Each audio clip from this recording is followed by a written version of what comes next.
It's Juanito Bandito here. Another video, another tier list. This time about Star Wars. I actually really love Star Wars. It's probably my favorite film franchise ever since childhood, really. And like the previous tier list, this franchise has become a little battered, but I still have much love for it. We're just going to go in chronological order instead of order of release. It's probably going to be the easiest way to do this. So chronologically, the first movie is The Phantom Menace. This goes straight into D tier. Um, it's what I think they tried too hard to do the whole political thriller espionage thing. It just doesn't work for me. A few cool scenes, the pod racing scene is really cool. Darth Maul, Duel of Fates, banger. The last like 30-ish minutes are really cool. Just leading up to that, it's just not a really good time. Qui-Gon Jinn is cool. It's just it's very middle of the road, I find. Music is good. Darth Maul is cool. Darth Maul really is the best part of this movie, and they kill him off. Kill him off. Um, right after that, we have Attack of the Clones. Now, to be honest, F. This is probably one of my least favorite Star Wars movies. Usually, when I watch these Star Wars movies in marathon, all of them, I usually end up skipping episode 2. If I do watch it, I probably just watch the last little bit when they're on Geonosis. That part is really cool. But the problem I have with this movie is the whole relationship between Anakin and Padme. It is so cringe. I get secondhand embarrassment, and that's a personal flaw I have. I can't watch this movie without like wanting to shrivel up and die. Like it makes me feel a certain way, and I despise it so much. Um, and really, there's nothing else that's really that cool about the movie besides Geonosis. Now that is the one cool part about it.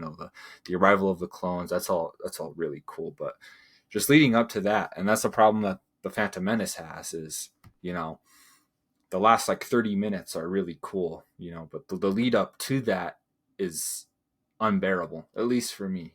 I really dislike Attack of the Clones. It is my least favorite Star Wars movie. The whole Padme Anakin relationship, I hate it. The ending, even with Yoda, the one thing I do agree with a lot of these old Star Wars fans, I don't think Yoda should have used a lightsaber. In my opinion, Yoda should have been so powerful with the Force that he does not need the lightsaber. But him pulling out the lightsaber and jumping all around was really funny. And I mean, I guess it's hype, but you know, it is what it is. Yeah, so that's an F tier. Okay, now we got Revenge of the Sith. This goes straight into S tier. I love this movie. This is probably one of my favorite Star Wars movies. Well, obviously because it's an S tier, but I can just watch this movie all day. I love the opening scene. I love the General Grievous battle. I just love all of it. The final battle between Anakin and Obi-Wan is mwah. It's been memed, you know. You turned her against me. I love these memes. I love this movie. I mean, it's like peak Star Wars for me. Like, there's so much action going on, so much, explode. It's just so good. I love it. I love Order 66. I love the Yoda versus Palpatine fight. I love Palpatine just like clearing house with those, with the Jedi Masters, and like Mace Windu getting, dunked on, his hands chopped off. Crazy to me how like Mace Windu can treat Anakin horribly throughout the entire tenure as Anakin was a Jedi, and then somehow be surprised that he got betrayed. You know, Mace is a scrub, but good movie. I really do love Revenge of the Sith. Okay, and then I believe the next one up, it's either Rogue One or Solo. We'll just do Solo. Solo's a C tier movie. It's okay. I don't think the story necessarily needed to be told about Han Solo's origin. I do love that we got to see a live action Darth Maul again at the very end, even if it was only just for a little bit. I thought that was really cool. Uh, but it was a story that really didn't need to be told. I don't think it really adds much to the Han Solo character. I like my perfect version of Han Solo is just a rogue that has a past that no one knows about, and they went and explained his past, which is fine. It's a fun little movie. I mean, but it's not something I've ever had any desire to watch again. You know. Okay, now Rogue One is next, and we're actually going to put that one right at A tier. I think this is the best Disney Star Wars movie by far. And similar to Solo, I don't think it's a story that necessarily needed to be told, but unlike Solo, I think Rogue One was just fantastic all the way through. I really loved the character of Jyn Erso. That was cool. And I especially like the Star Wars movies where, or even the Star Wars media, where Jedi aren't necessarily the focus. I understand that Jedi and Sith, you take that away from Star Wars, what do you have? But I did enjoy, a focus on characters that aren't that. I think it's just really cool. There's so many stories that you could tell within Star Wars that don't necessarily need to be about Jedi and Sith. And I think Rogue One really showed that you can have, a very engaging story and an engaging world without that. I did enjoy Rogue One a lot. Next up would be A New Hope. Where is you? Is it this one? A New Hope. I'm going to put A New Hope in B tier, to be honest with you. I liked it. It's good. It's really good. Obviously, because it's in B tier, and it's just a good time. I like the movie. I like the introduction of Vader. It's just good. I think the problem that A New Hope has, in my opinion, anyways, is that Empire and Return of the Sith are so much better that it really makes A New Hope become overshadowed. You know what I mean? So, it's. I mean, everyone's seen this movie, or at least knows the basic gist of it. There's not really much of a need to go into detail, but just because it's in B tier doesn't mean it's bad. It's just that Empire Strikes Back is S tier, and so is Return of the Sith. Not Return of the Sith, Return of the Jedi. These two are just S tier, and it overshadows A New Hope. Speaking of Empire and Return, I mean these three movies up top on S tier: Revenge, Empire, and Return. These are peak Star Wars. This is what Star Wars is all about for me. I love these movies. I can just watch these movies by themselves. I often, people feel the need to marathon them. I mean, you can watch Return just on its own. I think it's great. I love the whole Ewok scene. I love the whole fighting on the Death Star. I love the Vader turn where he becomes, a cool kid again. After just murking and becoming, a tyrant, genocide person. He's just pretty chill about it. Empire Strikes Back, I think Empire's probably my favorite. That opening scene on Hoth is peak. I love it. And then of course this is the movie where you have the crazy, Darth Vader turning out to be Luke's father. And I guess I, as a younger Star Wars fan, take it for granted how much of a plot twist that was, because I grew up with the prequel movies, so I always knew Vader was Anakin and that's Luke's father. But I'm sure for the time this was like mind blowing. Oh my gosh, yeah. But these are peak Star Wars. I love these movies. Okay, now we get up to the Disney trilogy right here, and then we have The Force Awakens. Honestly, I'm probably it's either B or C. We'll put it in C, I guess.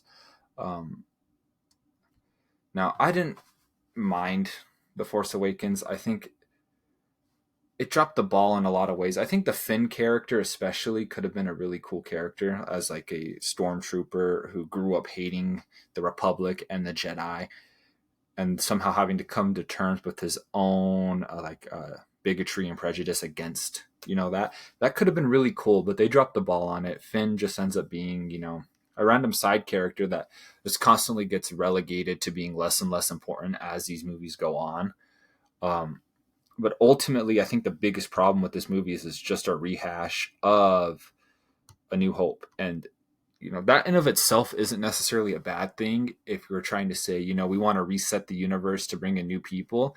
But as someone who's watched the prequels and the original trilogy, it really makes Leia, Han, and Luke look really dumb that we just did a whole trilogy of movies to overthrow the Sith Empire, to kill Palpatine, to to reform the Republic, and then not even like a generation later, we're back to the same position we were.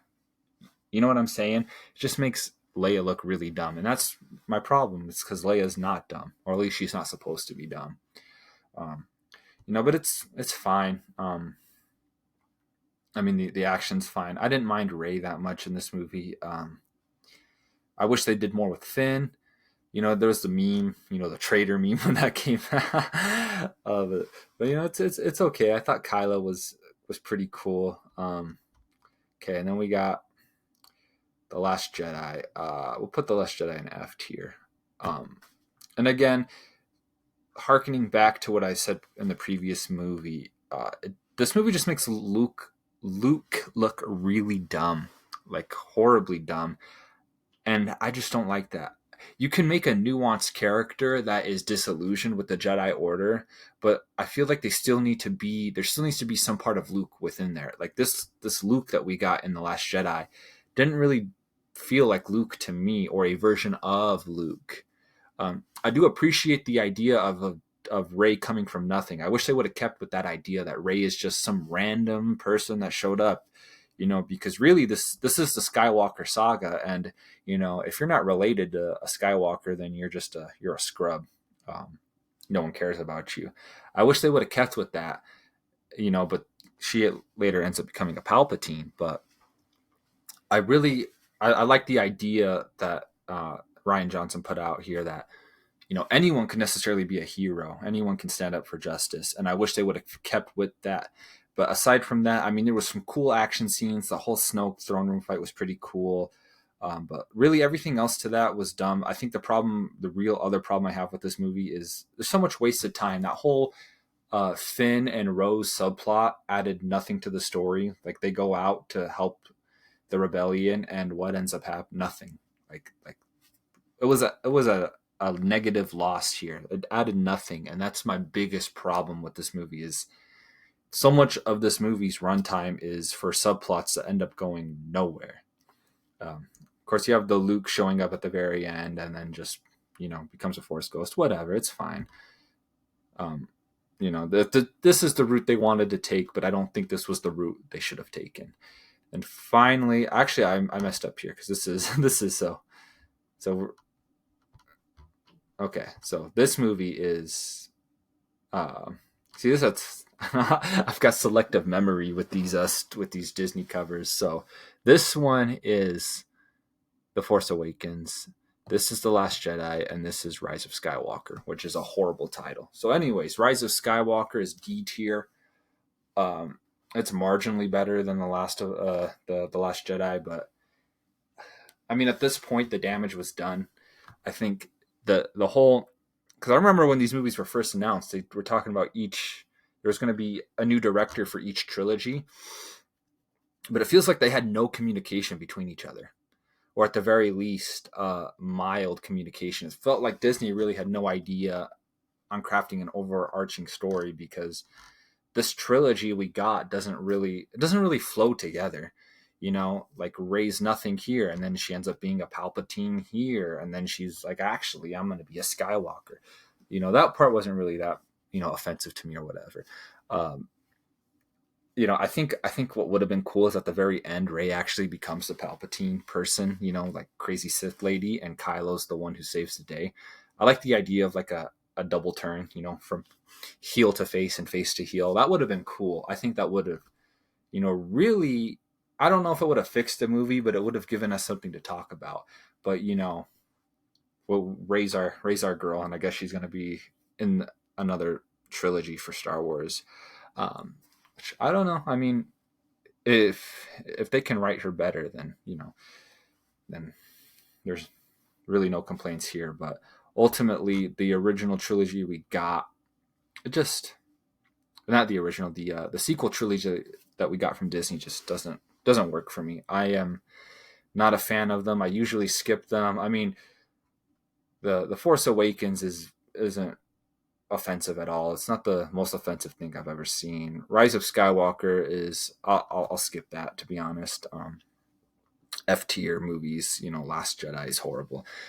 Attack of the Clones, I honestly put Attack of the Clones with The Last Jedi, which I know is like, some of you old Star Wars fans and people my age are just going to have an aneurysm about that. But I honestly despise Attack of the Clones just as much as The Last Jedi. But, this is my tier list.